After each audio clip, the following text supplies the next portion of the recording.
जय काढ़ सिद्ध। देखिए, जब भी ब्रह्मदेव ने सृष्टि का निर्माण किया तो पहले उसने क्या किया, मनु और शतरूपा का निर्माण किया और मनु को बताया कि मैं तुम्हें सब प्रकार की शक्तियां देता हूं। हाँ, और तुम दोनों एक ही है, मेरे ही रूप है, लेकिन तुम्हें मैं सब संरक्षण करने की क्षमता देता हूं। अनेक कार्य करने के लिए आवश्यक सब प्रकार की शक्तियां मैं तुम्हें देता हूं और तुम ये शतरूपा का सभी अवस्था में शतरूपा का संरक्षण करने का। और शतरूपा को बताया तुम स्त्री हो और तुम्हें मैं माया, ममता, दया, करुणा, वात्सल्य ये सब भाव मैं तुम्हें देता हूं और तुम क्या करना, तुम दोनों मिलकर संसार का निर्माण करो, प्रपंच निर्माण करो और बड़े प्यार से वह सबका ये करो, क्या करो, उसे संभालना, परिपालन करो, सबका परिपालन करो और वसुधैव कुटुंबकम यही प्रेरणा होनी चाहिए। तो ऐसा ये समाज निर्माण हो गया, प्रपंच से समाज निर्माण हो गया।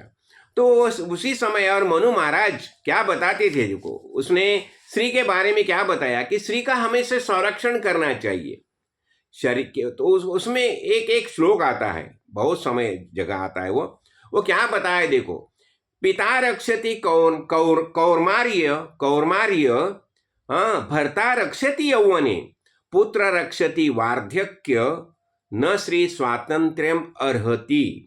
इसका अर्थ क्या हो गया, देखो ऐसा मत समझो श्री स्वतंत्र नहीं है, ऐसा कहने का हेतु नहीं है, लेकिन क्या होता है, श्री शारीरिक जिसकी क्षमता होती है वो कम होती है, इसलिए उसे पुरुष का संरक्षण होना ही चाहिए।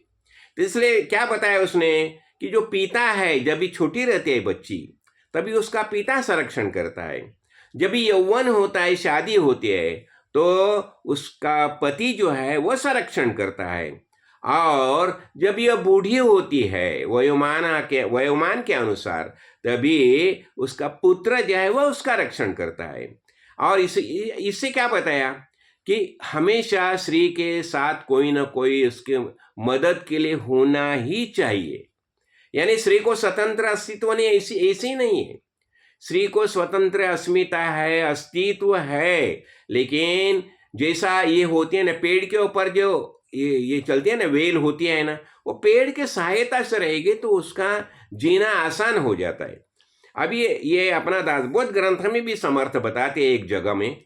तो देखो अभी अनेक जो ये गव्य भैंसे भी हम जंगल में छोड़ देंगे, पुरुष को जंगल में छोड़ दोगे तो चलेगा, लेकिन कोई स्त्री को जंगल में छोड़ सकता है क्या? वो अकेली इस जंगल में रह सकती है क्या? देखो यहाँ बताने का हेतु ऐसा नहीं है, स्त्री स्वतंत्र है, उसमें अस्मिता है, जिसका जैसा पुरुष का सामर्थ्य है वैसा ही स्त्री का सामर्थ्य है। और ये बारिश के बारे में हमने देखा, जो उसका असुर का जब ये पारिपत्य करने का समय आ गया, तो ये तीनों श्रिया जो है, तो तीनों श्रिया में से अंबा का निर्माण किया है और अंबा ने महिषासुर का मर्दन किया है, उसका वध किया है। ये देखिए इससे क्या होता है, श्री वास्तविक श्री शक्ति स्वरूप है, लेकिन जब इस संसार में देह धारण करके हम आते हैं ना, तो क्या होता है, जितने दोनों एक दूसरे के नजदीक रहेंगे, एक दूसरे के सहायकारी रहेंगे, तो संसार अच्छा होता है। देखो संसार, परिवार, प्रपंच, इस बात के लिए, और यही हमारी जो कुटुंब की परिभाषा जो है, हाँ, तो हम बोलते हैं आधि प्रपंच करावा नीट का, नीट यानी प्रपंच अच्छा होना चाहिए, लेकिन प्रपंच कभी अच्छा हो सकता है जब स्त्री और पुरुष दोनों एक दूसरे के साथ बहुत अच्छा बर्ताव करेंगे, प्यार से जिएंगे, तो ही हमारा जो प्रपंच जो है, परिवार जो है, वो अच्छी तरह से हो सकता है।